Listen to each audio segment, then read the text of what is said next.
en fait, qui se ressemblent, s'assemblent, on dit en français. Eh bien, figurez-vous que ces jours-ci, on a vu arriver un revenant, un grec, qui s'appelle M. Varoufakis. Vous savez, M. Varoufakis, c'était ce ministre des Finances Syriza qui avait passé un grand nombre d'années d'ailleurs à l'université d'Austin dans le Texas, qui était donc proche des autorités texanes. Paraît-il que c'était un type de la gauche radicale. Vous vous rappelez comment on avait expliqué au peuple d'Europe qu'on allait voir ce qu'on allait voir. Syriza, les gens faisaient semblant d'être transis de peur. Syriza avait été ultra promu dans tous les grands médias. Il y a quelque chose qui est très simple, hein, je l'ai déjà dit 50 fois. Toute personnalité, tout mouvement politique, tout mouvement de foule qui est constamment promu dans les grands médias, à notre époque, on peut être sûr que c'est quelque chose qui sert le système, même si les grands médias disent on a très peur de lui. Voilà. Donc M. Varoufakis avait été ministre des Finances du gouvernement Syriza avec M. Tsipras, rappelez-vous. Bon. Et puis nous l'avions annoncé dès le mois de janvier 2015. Je m'étais fait insulter par un certain nombre de personnes quand j'avais dit que Syriza était un leurre.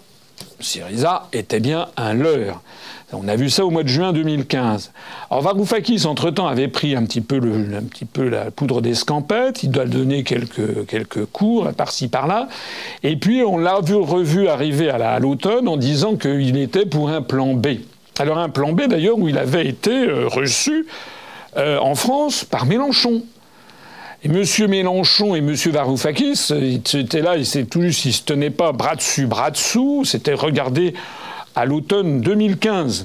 Regardez par exemple ce qu'en disait le journal L'Humanité à la fin de l'année dernière.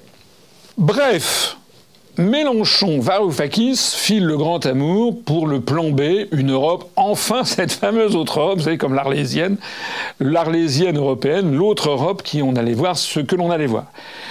Eh bien voilà que M. Varoufakis revient cette fois-ci au mois d'avril à Paris, fait un petit tour place de la République pour dire coucou c'est moi à Nuit debout, où il est d'ailleurs très bien accueilli, beaucoup mieux accueilli d'ailleurs que toute personne qui commence à critiquer l'Europe ou l'OTAN qui se fait chasser à coups de latte par les prétendus antifa. Et puis donc Monsieur Varoufakis ensuite est allé direct à Bercy, où il a été reçu par M.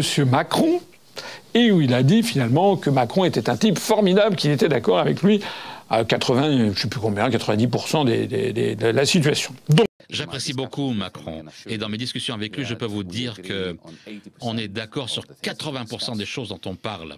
Le problème, c'est qu'il soit totalement dans le vrai, surtout moi, c'est pas le problème. Donc, bref, c'est une tragédie racinienne. Mélenchon aime Varoufakis, Varoufakis aime Mélenchon, mais Varoufakis aime aussi Macron. Alors est-ce que Mélenchon va aimer Macron, mais Mélenchon n'aime pas Macron ? Mais Macron est de gauche et libéral, et Mélenchon est de gauche et antilibéral, mais tout ce petit monde se retrouve autour de Varoufakis. Bon, tout ça, c'est de la plaisanterie. Il y a un point commun à Mélenchon, à Varoufakis et à Macron, c'est qu'avec eux, il n'est jamais